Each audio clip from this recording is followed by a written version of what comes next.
Selamat menjalankan ibadah sholat maghrib bagi Anda yang menjalankan. Dan pemirsa, kita lanjutkan lagi berpetang. Ini ada wacana penggalangan dana masyarakat untuk membangun gedung baru KPK menyeruak ke publik. Ya, wacana ini muncul karena Komisi 3 DPR belum juga memberikan persetujuannya terkait pembangunan gedung baru KPK.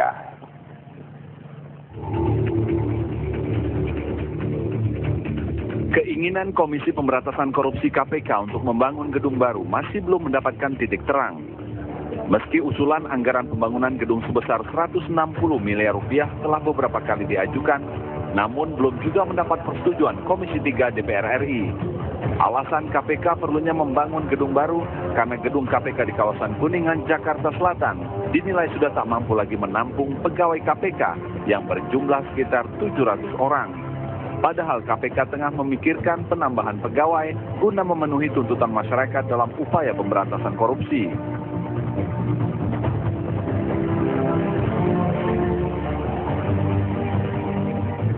Selain itu, usia gedung yang ditempati KPK saat ini juga menjadi pertimbangan. Gedung KPK dibangun pada tahun 1981, sehingga usianya sudah lebih dari 30 tahun.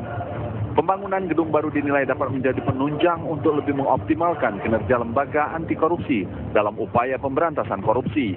Untuk mensiasati anggaran pembangunan gedung baru yang tak kunjung disetujui, KPK berencana melakukan penggalangan bersama masyarakat. Namun rencana KPK ini memunculkan polemik di parlemen. Selain mendapatkan dukungan, rencana KPK untuk menggalang dana dari masyarakat juga menuai kritik karena dinilai menyalahi aturan. Tim TV One mengabarkan.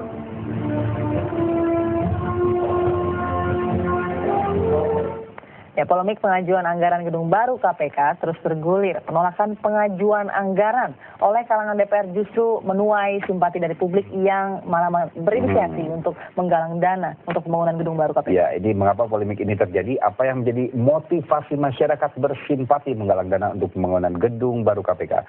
Untuk bahasnya di studio sudah hadir rohaniawan sekaligus tokoh masyarakat Romo Beni Susetio. Selamat petang, Romo Beni. Dan pengamat hukum yang sudah kita kenal lah ya.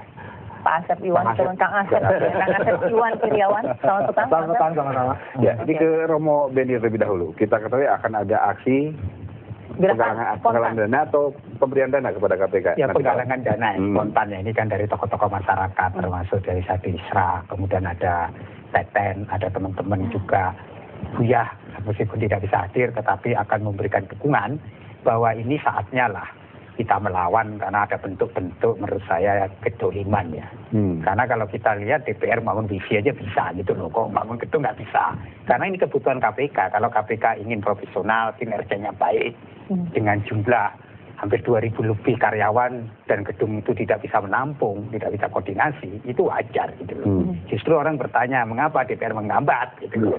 Pertanyaannya karena itu belum menghambat, nanti diputuskan tanggal 3 ya ini kan alat bergending orang tahu lah, karena kan juga tahu lah wajah DPR kan tahu lah, ini kan gitu loh. Maka publik tahu itu, ya lebih baik kan rakyat lah, rakyat bisa saweran kok. 1.000 perak bisa kok, dulu gerakan koin juga bisa ya, itu, yakin lah. Jadi proses penggalangan sendiri seperti apa nanti? Begini, penggalangan dana ini nanti akan dikoordinasi dan nanti CW dengan sudah punya rekening yang bisa diaudit, maka akan transparan. Jadi gerakan ini akan menjadi gerakan nasional. Artinya dengan pengalaman dulu, Cicak dan Buaya itu kita bisa kok.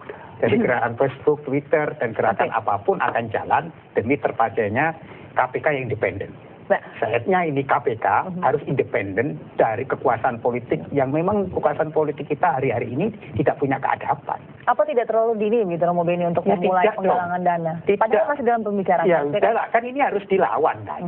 Ini harus dilawan. Ini secara psikologis kemudian yang jadi merasa tertantang satu pihak dengan pihak lain, malah kemudian menyeberangkan pihak DPR dan KPK, bukan seperti itu? Tidak, ini kan masyarakat berhak tuh. Masyarakat itu kan kalau mau menyumbang siapa yang larang? Ya, kalau melihat sekarang politik menjadi benalu negara dan politik tidak berbuat untuk kelainan rakyat, ya rakyat bergerak.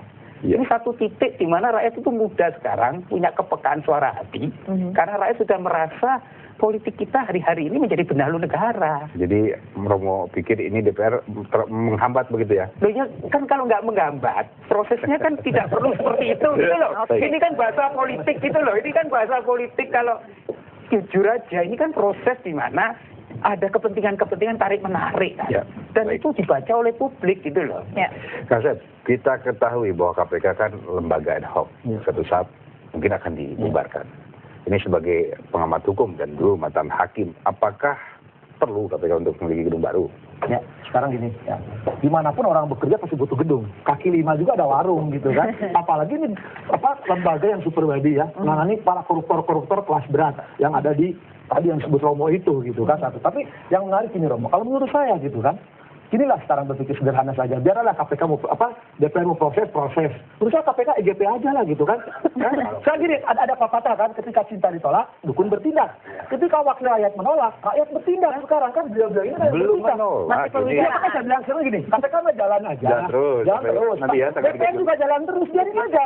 Kalau nanti seorang kamu dan kawan-kawan mengumpulkan uang, terkumpul, ya mau jadi gedung, bila perlu nanti DPR jadikan gedung apa-apa kan, malah tambahan kan. Malah menurut saya gini ya, saya bagus kalau tidak mohon 2.000 itu diganti dong, mohon 2.000.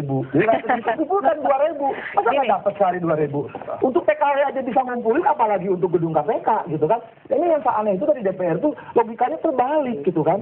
Alasannya tadi ya, ini lembaga sementara, bukan permanen ya. Tadi gedungnya itu untuk apa? Ini goblok amat tuh berpikirnya. Katakan goblok amat berpikir. Kita klarifikasi. Maaf, gini, masalahnya apa? Apa? Saya bertanggung omongan saya ya. Sekarang lembaga yang permanen aja gedungnya banyak yang terlantar. Contohnya sitting court pengadilan itu banyak. Nah, sekarang ini gedung sementara. Katakan KPK lembaganya lembaga sementara. Kalau gedung tidak keadilan KPK bubar nanti. Gedungnya milik negara kok. Kenapa itu dipersoalkan? Oke, kita langsung klarifikasi Kang Asep. Kita klarifikasi dulu, jangan sampai pemikiran ini merusak juga tatanan masyarakat itu gedung sementara. Baik. Dan nanti lembaganya sementara. Jangan dong berpikir itu. Karena saya yakin dan KPK ini butuh lama. Selama tokoh-tokohnya ada di gedung itu gitu kan. Oke, kita langsung klarifikasi dengan anggota Komisi 3 DPR RI, ada Pak Ahmad Yani di Juntafon. Selamat petang Pak Ahmad Yani. Selamat petang. Assalamualaikum warahmatullahi wabarakatuh. Waalaikumsalam. Saya bersemangat mendengar Kang Asep. Gimana nih Pak Ahmad, ada penggalangan dana begitu Pak Ahmad Yani? Oh ya, saya kira ya sah-sah aja lah. Yang namanya penggalangan dana, masa kita mau melarang orang untuk menggalang dana? Kalau orang mau menggalang dana kan boleh aja, apalagi spontanitas dari masyarakat. Yang tidak boleh itu kan institusi negara, karena itu institusi negara kan ada persoalan. Kan kalau masyarakat dengan spontanitas mau menyerahkan kan nggak ada masalah. Tapi ini kan persoalannya gini, saya merespon aja. Pertama bahwa pernyataan ini kan pernyataan spontanitas yang dikemukakan oleh Mas Bambang yang tidak mencerminkan pendapat kolektivitas komisioner. Yang kedua, sesungguhnya kita kan lagi membahas anggaran. Belum ada kata putus bahwa kita menolak itu. Ini kan menjadi terbalik-balik ini tuh. Ini kita belum ada. Memang beberapa periode yang lalu itu dibintangi pada periode sebelumnya itu karena pembahasannya belum dibahas oleh Komisi 3 pada waktu yang lalu. Mas Yani. Itu sebelum saya masuk. Nah, kalau kita masuk, oke, kita bahas. Waktu itu diajukan, oke. Kalau gitu pada prinsipnya apa yang dibutuhkan oleh KPK? KPK membutuhkan gedung atau KPK mau membangun gedung? Itu pertanyaan saya kan. Oke, kita butuh gedung. Kalau KPK butuh gedung, oke, kenapa tidak kita mengoptimalkan dulu gedung-gedung yang ada? Saya menunjukkan pada waktu itu. Coba kita gunakan gedung BPPT. Gedung BPPT itu kan kosong sejak ditinggalkan. Nah, kirim surat ke mana mestinya. BPPT di Jalan Tamrin. Yang itulah yang dikirim surat oleh Sekjen KPK. Belum ada jawabannya. Baru dapat kemarin. Surat pemberitahuan pengiriman surat dari KPK kepada BPPT itu disampaikan kepada kita. Nah, kita akan tanya ini, kenapa gedung yang begitu kosong tidak dimanfaatkan? Banyak lagi gedung-gedung yang lainnya seperti itu. Nah, kalau memang gedung-gedung yang lainnya sudah dicari yang tidak ada, ya kita harus bangun. Karena kan membangun juga membutuhkan waktu 3 tahun. Seperti itu. Jadi, itu yang kita lagi membahas anggaran sesungguhnya. Tapi ini ya udah pelajur seolah-olah kita menolak ini. Nah, betul. Mengebu-ngebu ya. Terima kasih. Sudah namanya orang berbuat masa dilarang. Iya kan? Iya, tapi kan ini KPK sudah mengajukan cukup lama loh, tahun 2008. 2008 itu Kang Asep yang diajukan itu memang pada itu saya belum masuk. Tapi itu diajukan, belum ada pembahasan. Yang ini kan yang selalu dibahas oleh KPK. Tidak ada pembahasan di komisi, tapi anggarannya muncul. Saya kemarin juga saya tanyakan juga. Ini kok anggarannya sudah muncul, tapi belum ada pembahasan. Bagaimana kalau di tempat lain kan sudah diperiksa oleh KPK itu. Nah, Yani, proses anggaran Silakan, juga Pak ada Pak Yani, saya mau nanya, ya kalau saya 2008 lah mengajukan KPK belum dihasilkan, tapi gedung Hambalang udah dibangun tahun berapa itu? Mana yang Nah, itu sama didahulukan juga, itu prioritas? juga persoalan juga. Pak Asep mau gedung KPK, mau gedung siapa, kalau menyalahin prosedur harus diusut tuntas. Kayak kita setuju kalau dalam konteks itu. Jadi intinya gini, KPK butuh gedung, fraksi saya mengatakan P3. KPK butuh gedung, oke kita setuju. Hambalang ya kan surga ini. Ya. Nah, tetapi kita meminta apakah harus membangun atau harus ada tersedia gedung baru, kan KPK kan bukan kontraktor yang harus membangun gedung. Baik. Saya mau memberikan tawaran, itu gedung-gedung banyak loh, aset-aset negara ini dikelola tampak jelas. Mas Di Yadi, Kemayoran ada. Oke, Mas Di Yadi. KHN juga ada. ini pernyataan Anda menarik, tapi dalam realitanya ketika kita pertemuan antara KPK dengan Komisi 3 ini berkata lain gitu. Bagaimana anggota Nggak ada, siapa bilang berkata lain? Ya, Nggak ada, itu ketika kan direkam.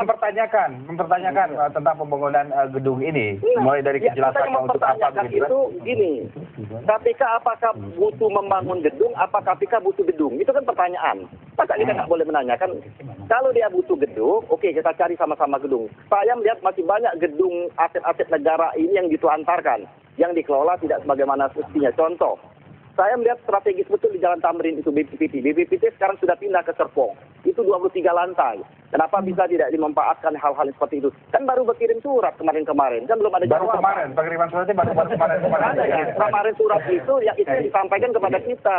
Baik. Mas Ani, tahan dulu. Nanti kita akan lanjutkan perbincangan. Kita sudah dulu. Kita Iya. sudah dulu Romo Beni. Oke. Ya, kita sudah dulu saat lagi kita kembali di kabar petang. Selamat sore Romo Beni.